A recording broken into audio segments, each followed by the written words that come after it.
Book of Heaven, Volume 19, 15th to the 23rd of May 1926. Page 67 to 77.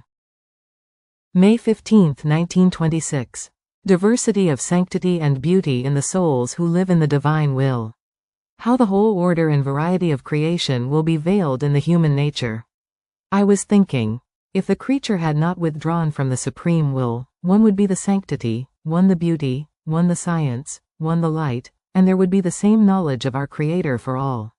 Now, while I was thinking of this, my beloved Jesus, and it seems to me that He Himself makes these thoughts, some doubts and difficulties, arise within my mind, in order to have the opportunity to speak to me and act as my teacher, told me, "My daughter, you are wrong. My wisdom would not adapt itself to forming only one sanctity, only one beauty, or to communicating only one science and the same knowledge of me to everyone. More so since, through highest accord between my will and those of creatures, the kingdom of my will would have had free field of action. Therefore, all would have been saints, but one distinct from the other, all beautiful, but varied, one more beautiful than the other.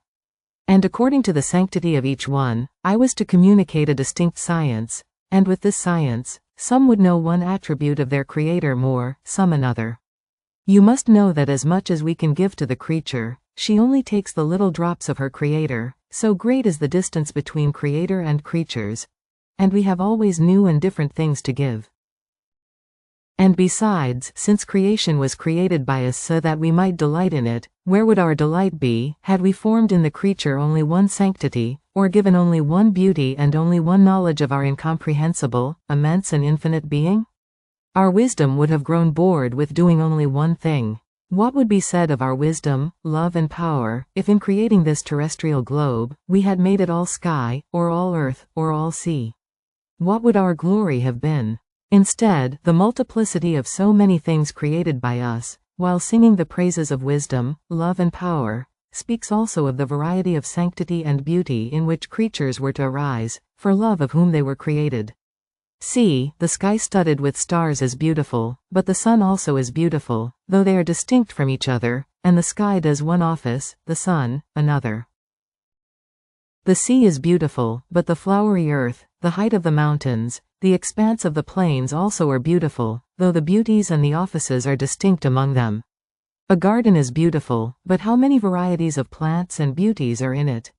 There is the tiny little flower, beautiful in its littleness. There is the violet, the rose, the lily, all beautiful, but distinct in color, in fragrance, in size. There is the little plant and the highest tree. What enchantment is a garden guided by an experienced gardener? Now, my daughter, in the order of human nature also there will be some who will surpass the sky in sanctity and in beauty.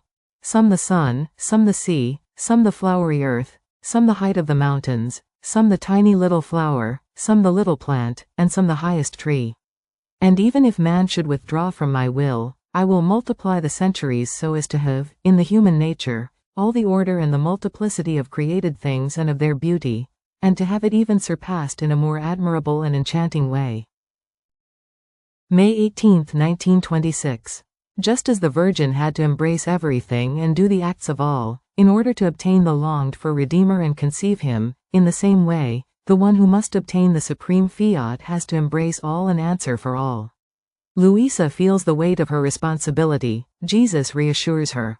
I was fusing myself in the holy divine will, and after going around all created things in order to impress my "I love you," so that my "I love you" might resound everywhere and over all to requite my Jesus for His great love, I arrived at that point at which I would be requiting my God for all the love He had in the act of being conceived in the womb of the celestial Mama. At that moment my beloved Jesus came out from within my interior and told me, "My daughter, in order to conceive me, eternal Word, my inseparable Mama was enriched with seas of grace, of light and of sanctity by the Supreme Majesty. And she did such and so many acts of virtue, of love, of prayer, of desire and of ardent sighs, as to surpass all the love, virtues and acts of all generations, which were needed in order to obtain the longed-for Redeemer. So, when I saw in the Sovereign Queen the complete love of all creatures and all the acts needed to deserve that the Word be conceived, I found in her the requital of the love of all, our glory restored, all the acts of the redeemed ones, and even of those for whom my redemption was to serve as condemnation because of their ingratitude. Then did my love make its final display, and I was conceived. Therefore, the right to the name of mother is natural for her. It is sacred, because by embracing all the acts of the generations, and substituting for all, it was as if she delivered them all to new life from her maternal womb. Now, you must know that when we do our works, we have to give so much love, light and grace to the creature who is chosen and to whom the work is entrusted, that she may be able to give us all the requital and the glory of the work entrusted to her. Our power and wisdom would not deposit themselves in the bank of the creature from the very beginning of a work of ours, as though in the act of going bankrupt. Our work must be safe in the creature who is called as primary act, and we must collect all the interest and the glory equivalent to our work entrusted to her. And even if our work were later communicated to the other creatures, and because of their ingratitude it ran the risk of failing, this would be more tolerable for us, because the one to whom it was entrusted at the beginning allowed us to collect all the interest in place of the failures of the other creatures. This is why we gave her everything and received everything from her, so that all the capital of redemption might remain intact, and through her, our glory might be completed and our love requited.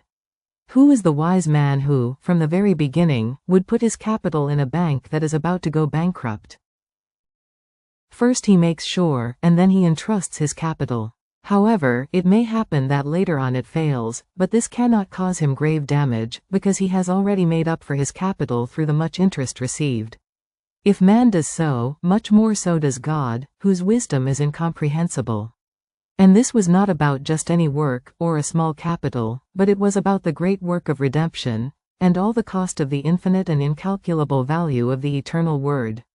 It was a unique work, nor could a new descent of the eternal Word on earth be repeated. Therefore we had to place it in safety in the celestial sovereign lady. And since we entrusted everything to her, even the very life of a god, she, as our trustworthy one, had to answer for all, becoming the guarantor and the one responsible for this divine life entrusted to her, as indeed she did. Now, my daughter, what I did and wanted from my celestial mama in the great work of redemption, I want to do with you in the great work of the supreme fiat. The work of the divine fiat is a work that must embrace everything: creation, redemption and sanctification. It is the basis of everything, it is the life that flows in everything and encloses everything within itself. Because it has no beginning, it is the beginning of all things, and the end and fulfillment of our works. See, then, the capital we want to entrust to you is exuberant, you have not calculated it. But do you know what it is that we entrust to you in the supreme fiat? We entrust to you the whole creation, all the capital of redemption, and that of sanctification. My will is universal, and in all things it has been the operator. So, it is right that what belongs to it be entrusted to you. Would you perhaps want my will without its works? We do not know how to give our life without our works and our goods. When we give everything. And just as by giving the Word to the celestial Queen, we centralized all his works and his goods in her, in the same way, by giving you our supreme will, reigning and dominating in you, we give you all the works that belong to it. This is why we are giving you so many graces, knowledges and capacities, so that from the very beginning the supreme fiat might suffer no failure. And you, placing it in safety, must give it the requital of love and glory of all creation, redemption and sanctification. Your task is great, it is universal, and must embrace everyone and everything, in such a way that if our will, communicated to the other creatures, should suffer some failure, in you we must find the compensation for the void of others. And as you place it in safety within yourself, and you give us the love, the glory and all the acts that the other creatures should do for us, our glory will always be complete and our love will collect its just interest. So, you too will be our trustworthy one, the one responsible for the divine will entrusted to you, and its guarantor. Now, while Jesus was saying this, I was taken by such fright. I comprehended all the weight of my responsibility, and fearing strongly that I might put in danger nothing less than all the weight and works of a divine will, I said, "My love, thank you for so much goodness of yours toward me, but I feel that what you want to give me is too much. I feel an infinite weight that crushes me, and my littleness and incapacity have neither strength nor ability. As I fear that I might displease you, and I might be unable to embrace everything, go to some other creature, more capable, so that all this capital of your supreme will may be safer, and you may receive all the interest equivalent to such a great capital. I had never thought of such a great responsibility, but now that you are making me understand it, I feel my strengths fail me and I fear my weakness. And Jesus, clasping me to himself to relieve me from the fear that crushed me, added, "My daughter, courage, do not fear. It is your Jesus that wants to give you too much. Am I perhaps not free to give whatever I want? Do you perhaps want to put a limit to my complete work, which I want to entrust to you? What would you say if my celestial Mama had wanted to accept me, the eternal Word, but without his goods and without the acts that were needed to be able to conceive me? Would this be true love and true acceptance? Certainly not. So, would you want my will without its works and without the acts that befit it? Now, so that you may remove this fright, you must know that everything I have told you, that is, this capital so great, is already in you. After I had you acquire the practice of giving me the requital of the glory and the love of all creation, redemption and sanctification, making you embrace everything and everyone, and having seen that the equivalent interest was coming to me easily, only then did I want to make known to you, with more clarity, the great capital of my will entrusted to you, so that you may know the great good you possess, and as you come to know it, I may sign the deed of the capital entrusted to you, and also make for you the receipt of the interest you give me. If you did not know it, neither the deed of the capital, nor the receipt of the interest could be made. Here is, therefore, the necessity to make it known to you. Besides, why do you fear to the point of wanting to send me to another creature? Do you not have a love within you that says, I love you for everyone and for everything, and a motion that repays me for the motion of all, and that in everything you do, embraces everyone, to give me the acts, the prayers, the glory and the reparations of all, as though in one single embrace? If you already do this, why do you fear? At that moment, I saw other souls around me. Jesus went to them, and checking them all, he seemed to touch them to see whether, at his touch, the motion of his divine life would come out, but nothing came out. Then he came back to me, and taking my hand, he squeezed it tightly. At his touch a light came out of me, and Jesus, all content, told me, "This light is the motion of the divine life in you." I went to the other creatures, as you saw, but I did not find my motion. How, then, can I entrust the great capital of my will? This is why I have chosen you, and that's enough. Be attentive and do not fear. May 23, 1926. The divine will is seed of life, and wherever it enters, it produces life and sanctity. Just as the Virgin had her time, the one who must impetrate the supreme fiat also has her time. I was accompanying my sweet Jesus in his sorrowful agony in the garden, especially when all the weight of our sins unloaded itself upon his most holy humanity, to the point of making him shed living blood. Oh, how I would have wanted to relieve him from pains so excruciating. And while I compassionated his whole being, he told me, "My daughter, my will has the power to give death and to give life. And since my humanity knew no other life but the life of my divine will, as the sins crowded over me, my will made me feel a distinct death for each sin.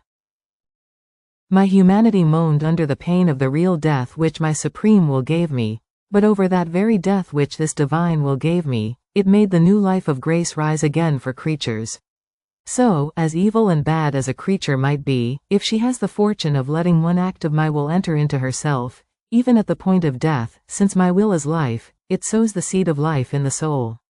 And as she possesses this seed of life, there is great hope that the soul may be saved, because the power of my will be careful so that this act of life of its own, which has entered the soul, may not perish and turn into death. In fact, my will has the power to give death, but my will itself and all of its acts are untouchable and not subject to any death. Now, if one act alone of my will contains the seed of life, what will not be the fortune of one who embraces within her soul, not one act alone, but continuous acts of my will? This creature receives, not just the seed, but the fullness of life, and places her sanctity in safety. Then, afterwards, my poor mind was wandering in the holy divine will, doing my usual acts in it. It seemed to me that everything was mine, and as I went around through all created things to impress everywhere my "I love you," my adoration, my glory to my Creator, I acquired new knowledge of what God has done for the creature, and of how much He has loved us. The Supreme will seem to delight in making known the new surprises of its love, so that I might follow its acts in order for it to give me the right to possess what has come out of its creative will. My littleness wandered amid its immense goods. In the meantime, my sweet Jesus came out from within my interior, and told me, "My daughter, when my Queen Mama came out to the light of the day, everyone was turned toward her, and as though having one single gaze. All pupils looked at she who was to dry their tears by bringing to them the life of the longed-for Redeemer. All creation was centered in her, feeling honored to obey her wishes.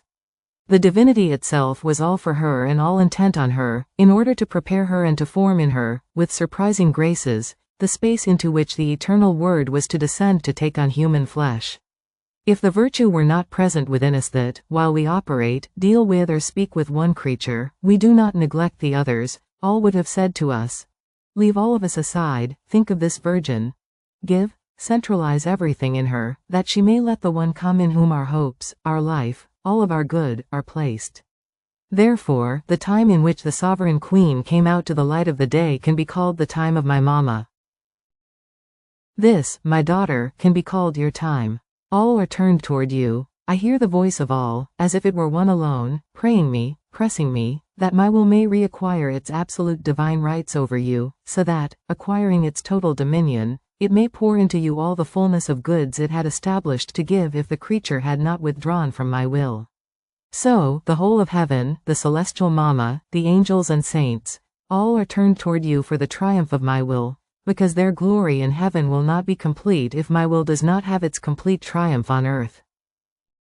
Everything was created for the total fulfillment of the supreme will, and until heaven and earth return into this circle of the eternal volition, they feel their works, their glory and beatitude as though halved, because, not having found its complete fulfillment in the creation, the divine will cannot give what it had established to give, that is, the fullness of its goods, of its effects, joys and happinesses which it contains.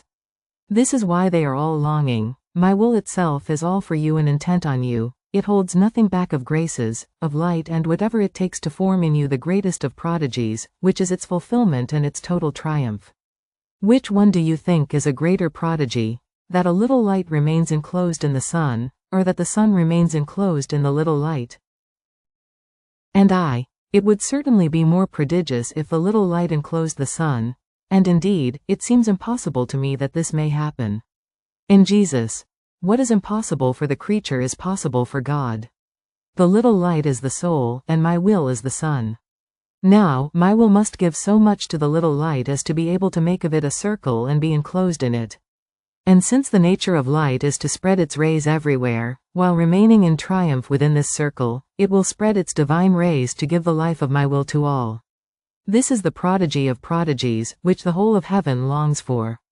Therefore, give broad field to my will. Be opposed in nothing, so that what was established by God in the work of creation may have its fulfillment.